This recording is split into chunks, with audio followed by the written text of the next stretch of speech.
Surat Ikra or Al Alaq, or read or proclaim.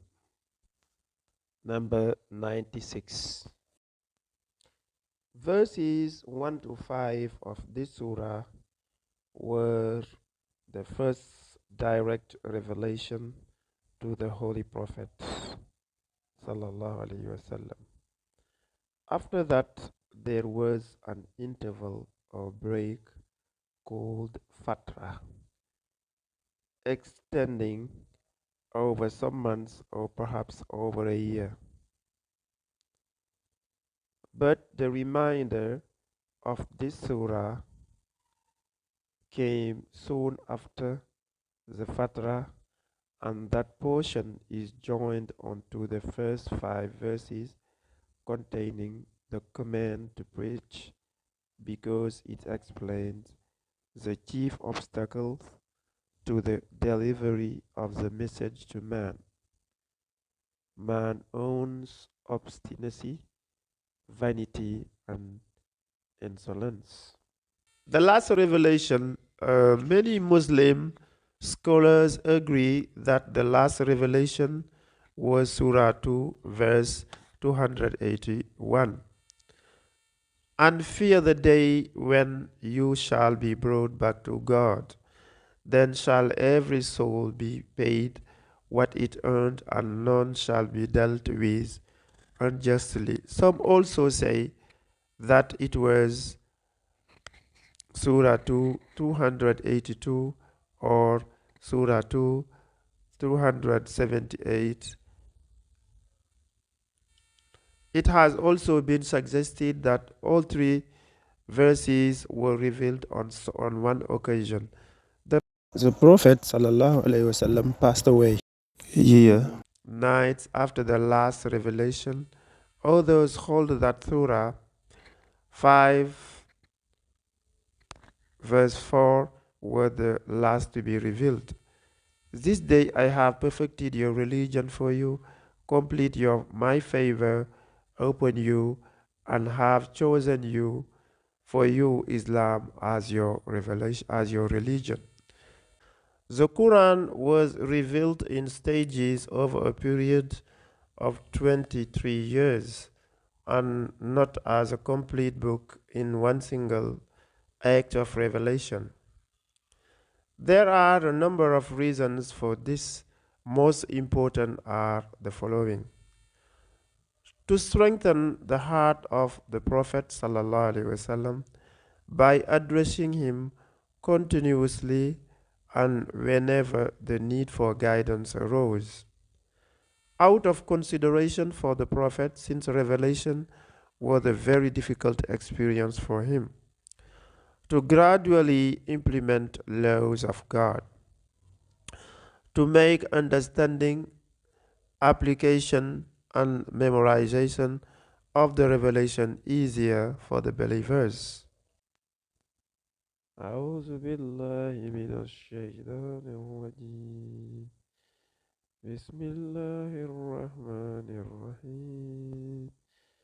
اقرأ باسم ربك الذي خلق، خلق الإنسان من علق.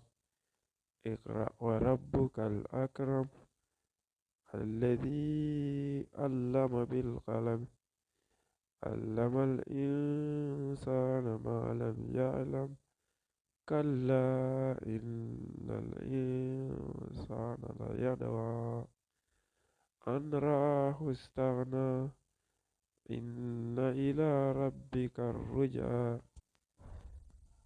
أرأيت الذي ينهى عبدا إذا صلى، أرأيت إن كان على الهدى أو أمر بالتقوى، أرأيت إن كذب وتولى. ألم يعلم بأن الله يرى. كلا لئن لم ينته لنصفعا بالناصية، ناسية كاذبة خاطئة. فليدعو ناديه سندع الزبانية. كلا لا تطع واسجد واقترب. صدق الله العظيم. Bismillahir Rahmanir Rahim. In the name of Allah, most gracious, most merciful. Iqra bismi rabbika allazi khalaq. Proclaim in the name of your Lord and Cherisher who created. Iqra may mean read or recite or rehearse or proclaim aloud. The object understood being Allah's message. In worldly letters, he was universe, but with spiritual knowledge, his mind and soul were filled, and now had come the time when he must stand forth to the world and declare his mission. خلق الإنسان من علق, created man out of a leech cloth, of a leech-like cloth. The lowly origin of the animal in man is contrasted with the high destiny offered to him in his intellectual, moral, and spiritual nature by his most bountiful Creator. No knowledge is withheld from man. On the contrary, through the faculties freely given to him, he acquires it in such a manner as outstrips his immediate understanding and leads him over to strive for newer and newer meaning. Iqra wa rabbukal akram, proclaim, and your Lord is most bountiful. Allazi allama bil qalam, he who taught the use of the pen. Allama al insana ma lam ya'lam, taught man that which he didn't know. Allah teaches us new knowledge at every given moment. Individuals learn more and more day by day. Nations and humanity at large learn fresh knowledge at every stage. This is even more noticeable and important in the spiritual world.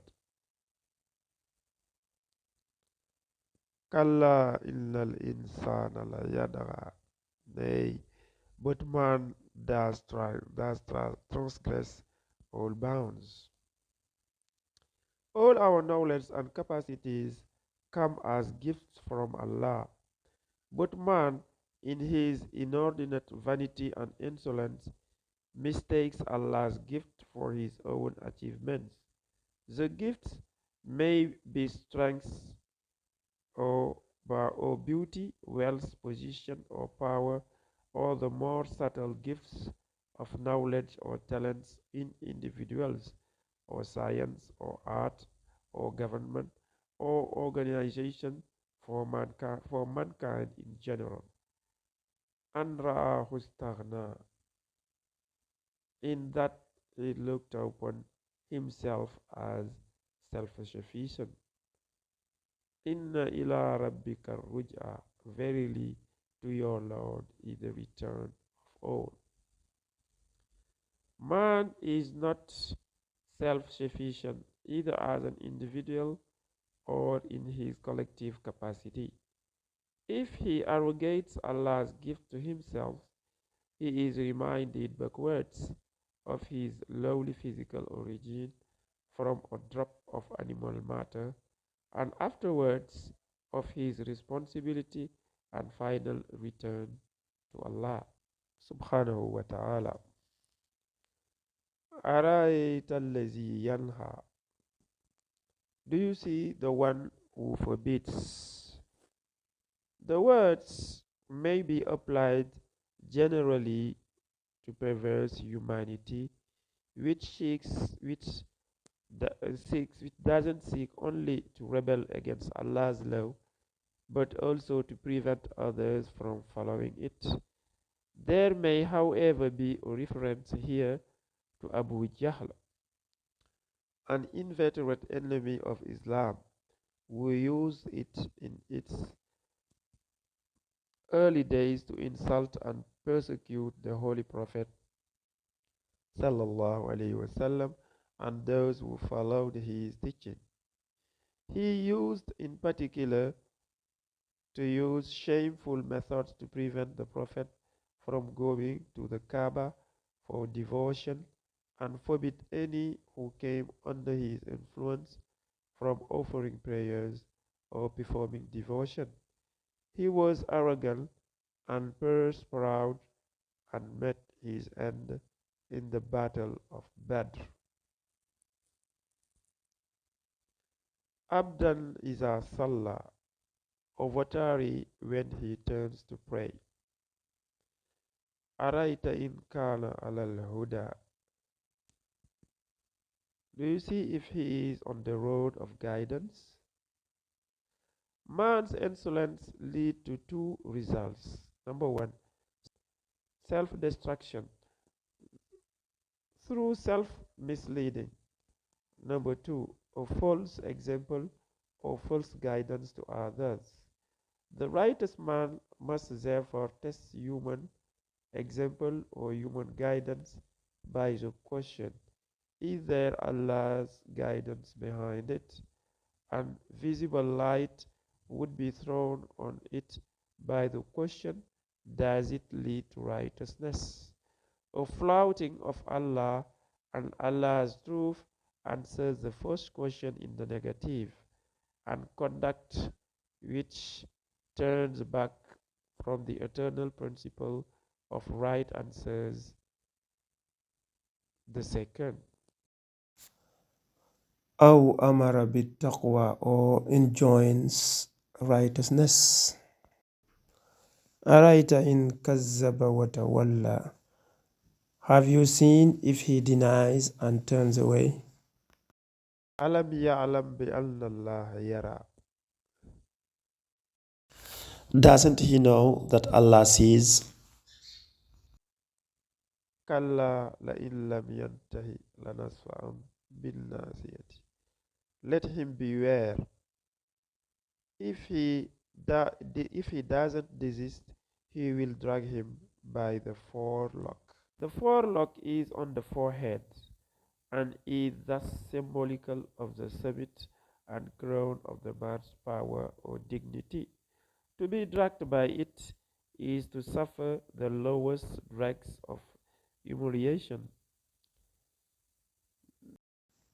Nasfa'an Is a syncopated from the emphatic first person plural. Nasiyatin kazibatin khadiya, or lying, sinful for luck. Falyad'u nadiyahu.